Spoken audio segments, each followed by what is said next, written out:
নমস্কার বন্ধুরা, আজকে কিছু প্রয়োজনীয় ব্যবহারযোগ্য টিপস ভিডিও তোমাদের সঙ্গে শেয়ার করব। তো তার জন্য পুরো ভিডিওটা স্কিপ না করে দেখতে হবে। চলো আজকের ফার্স্ট টিপ তোমাদের সঙ্গে শেয়ার করি। আমাদের ঘরে যে দরজাগুলো হয় সেগুলো কিছু কিছু দরজা খোলার সঙ্গে সঙ্গেই অনায়াসে দেওয়ালে গিয়ে ধাক্কা লেগে যায়। আর যদি ঘরে চঞ্চল বাচ্চা থাকে তো সেই দরজাটা বারবার কিন্তু এইভাবে সে ধাক্কা দিয়ে খুলে খেলার ছলে খুলতে থাকে, যার কারণে দেওয়ালে বা তোমার দরজাতেও মানে ক্ষতি হতে পারে, জিনিসটা খারাপ হয়ে যেতে পারে তাড়াতাড়ি। তো সেই জন্য যাতে না হয় খারাপটা, আমি এমন একটা জিনিস ব্যবহার করছি। এটা ছিল ঘড়ির সঙ্গে। এই ধরনের স্পঞ্জ কিন্তু আমাদের ঘরে অনেক কিছুতেই থেকে থাকে। তো এই ধরনের একটা স্পঞ্জ নেবে, নিয়ে যদি ছোট থাকে তো ভালো, আমারটা ঠিক মাপের ছিল সেই কারণে কাটতে হয়নি। আর যদি ঠিকঠাক মাপের না হয় একটু কেটে এটাকে সুন্দর করে নেবে। নিয়ে আমি এটাকে নিয়েছিলাম, এটা বললাম যে ঘড়ির সঙ্গে পেয়েছি। তো নিয়ে আর এইরকম একটা বোথ সাইড টেপ কিন্তু নিতে হবে। এটা এমন কিছু দাম না, মানে বাজারে খুব কম দামেই কিনতে পাওয়া যায় বোথ সাইড টেপ, কিন্তু আমাদের অনেক কাজে লাগে। তো এই টেপটাকে কি করব, আমি একটু লম্বা করে কেটে নিয়েছি। নিয়ে আর ওই স্পঞ্জের পিছনে দেখো একটা জায়গায় লাগিয়ে দিয়েছি। আর এটা লাগিয়ে দিলে কি হবে, আর যত জোরেই ধাক্কা মারা হোক না কেন এ দেওয়ালের গায়ে টাচও হবে না, আর কারোর কোনো ক্ষতিও হবে না, না দেওয়ালের ক্ষতি হবে আর না গেটের ক্ষতি হবে। তো সেই কারণে আমি এই স্পঞ্জটাকে ব্যবহার করছি। খুব সাধারণই একটা আইডিয়া, কিন্তু মনে হলো তারপর তোমাদের সঙ্গে সেই জন্য ভাবলাম শেয়ার করি। তো এটা আমি দেওয়ালের গায়ে লাগাতে পারতাম, তো দেওয়ালের গায়ে লাগাবো না, আমি লাগাবো গেটের গায়ে। তো দেখো সুন্দরভাবে আমি গেটের গায়ে এটাকে বসিয়ে দিয়েছি। এবারে যত জোরেই দেওয়ালে ধাক্কা দেওয়া হচ্ছে না কেন দেখো সেটাকে দেওয়ালে থেকে সরিয়ে দিচ্ছে গেটটাকে, কিন্তু দেওয়ালের গায়ে কোনো রকম আঘাত হচ্ছে না। তো আশা করি বন্ধুরা এই ছোট্ট টিপসটি তোমাদের কাজে লাগবে। টিপসটি যদি ভালো লেগে থাকে তো প্লিজ একটা লাইক করে দিও। চলো যাওয়া যাক পরবর্তী একটা টিপসে। এখন দেখো আমরা কিন্তু কি বলো তো বন্ধুরা, সূচে সুতো পরানো না খুব একটা কঠিন ব্যাপার হয়ে দাঁড়িয়েছে। বাচ্চা হোক আর বয়স্ক সবারই কিন্তু প্রায় চোখের সমস্যা। আর এই যে আমাদের সাধারণত ঘরে ছোটোখাটো সেলাই করার জন্য তো আমরা সূচ দিয়েই সেলাই করে থাকি, কিন্তু সহজে কিন্তু সুতো পরানো যায় না, এর জন্য কারো না কারো সাহায্য নিতে লাগে। তো সেই কারণে খুব সহজে ঘরে থাকা জিনিস দিয়ে আমি সূচে সুতো পরাবো, যেটা তোমরা দেখলে অবাক হয়ে যাবে। তো দেখো এই যে ঝাড়ুটা কেনা ছিল, এটা একেবারে নতুন একটা ঝাড়ু, নতুন বা পুরনো ওটা কোনো ব্যাপার না। তো এত ছোট্ট সূচ তো দেখাই যাচ্ছে না, তার মধ্যে তো সূচের ছিদ্র, সেখানে সুতো পরানোটা খুব চাপের ব্যাপার হয়ে যায়। তো সেটা কিভাবে আমি সুতোটা পরাবো সেটাই আজকে তোমাদেরকে আমি আমরা কিন্তু প্রত্যেকেই এখন এই ধরনের ঝাড়ু বাড়িতে ব্যবহার করে থাকি ঝাড় দেওয়ার জন্য। সেক্ষেত্রে এই ঝাড়ু সবার ঘরেই থেকে থাকে। তো আমি কি করব, এই ঝাড়ু থেকে একটা কাঠি নিয়ে নেব, খুব সরু সূক্ষ্ম কাঠি একটা নিয়ে নেব। তারপরে দেখো ওই কাঠিটিকে বেশ হাত দিয়ে ভালো করে পরিষ্কার করে নেব, যাতে ওর গায়ে কিছু না থেকে থাকে, অন্য কোনো অংশ থেকে থাকে। তো না হলে তো এটা সূচের ছিদ্রে প্রবেশ করানো যাবে না। সেই জন্য এটাকে একেবারে পরিষ্কার করে নিয়েছি। তারপর না এটা হাত দিয়ে এটাকে একটু ফোল্ড করে নেব। খুব আলতো কলেই করতে হবে, না হলে কিন্তু এটা ভেঙে যাওয়ার ভয় থাকবে। আর তারপরে এটাকে একটা শেপ টিফিন নিয়েছি, শেপ টিফিনের মধ্যে এইভাবে ভালো করে বাঁকিয়ে ধরে আমি এর গায়ে না একটু টেপ লাগিয়ে নেব। তো তোমরা দেখো আমি আস্তে আস্তে সেটাকে দেখাচ্ছি। তো এই টেপটা লাগিয়ে নিলে এটা কিন্তু আমি পার্মানেন্ট যেহেতু রাখবো সেই কারণে টেপটা লাগিয়ে নিলাম এর মধ্যে। তো বুঝতেই পারছো কত সহজে এই জিনিসটা তৈরি হয়ে গেল। এরকম কিন্তু অনেক কিছু কিনতে পাওয়া যায়, তো আমি এটা ঘরেই বানিয়ে নিলাম।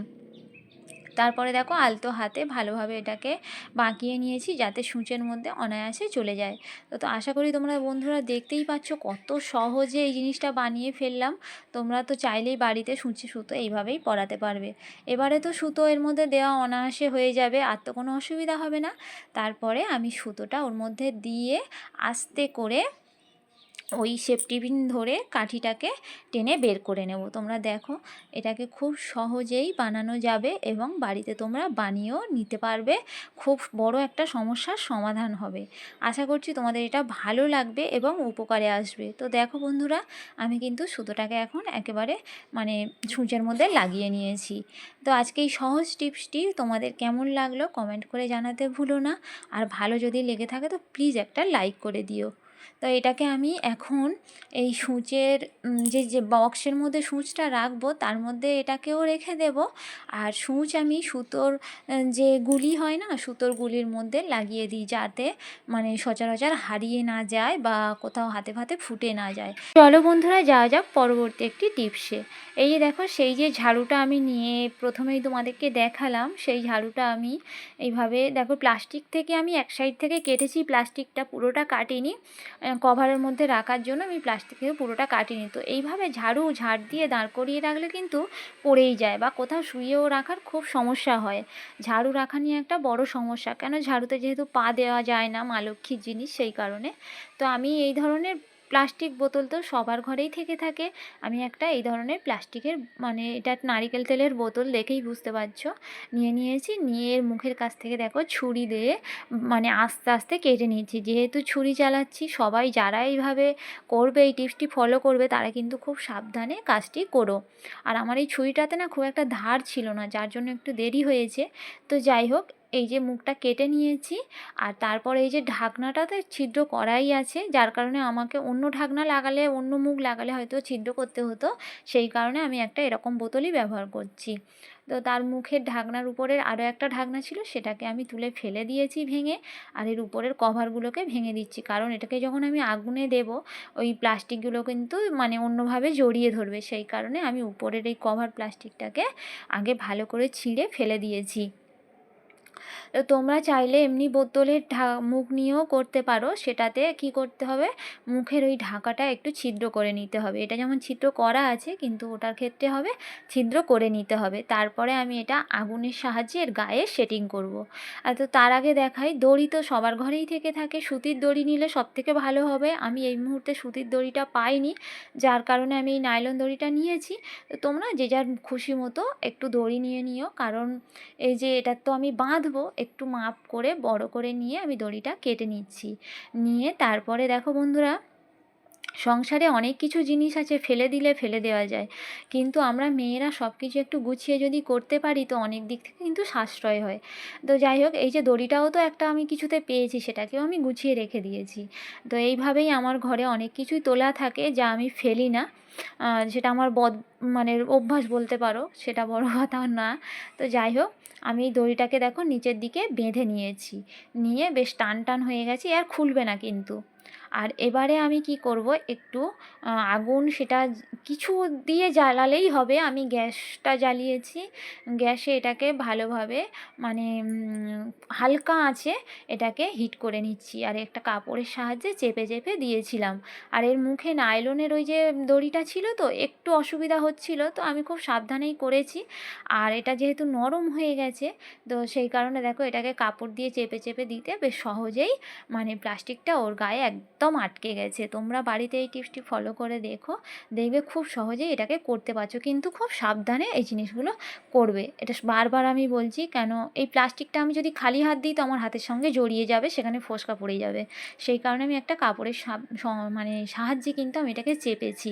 আর তারপর এর মুখে একটা গার্ডার বেঁধে দিয়েছি, ভিতর থেকে মানে ভিতরে যাওয়ার রাস্তা নেই দড়িটা, তবুও দিয়ে দেখো এখানে আমি খুব সহজে ঝাড়ুটাকে ঝোলানোর একটা পার্মানেন্ট ব্যবস্থা করে নিয়েছি। যতদিন এই ঝাড়ু থাকুক না কেন, এই ঝোলানো মানে দড়িটাও খুলবে না, আর কিছুই হবে না।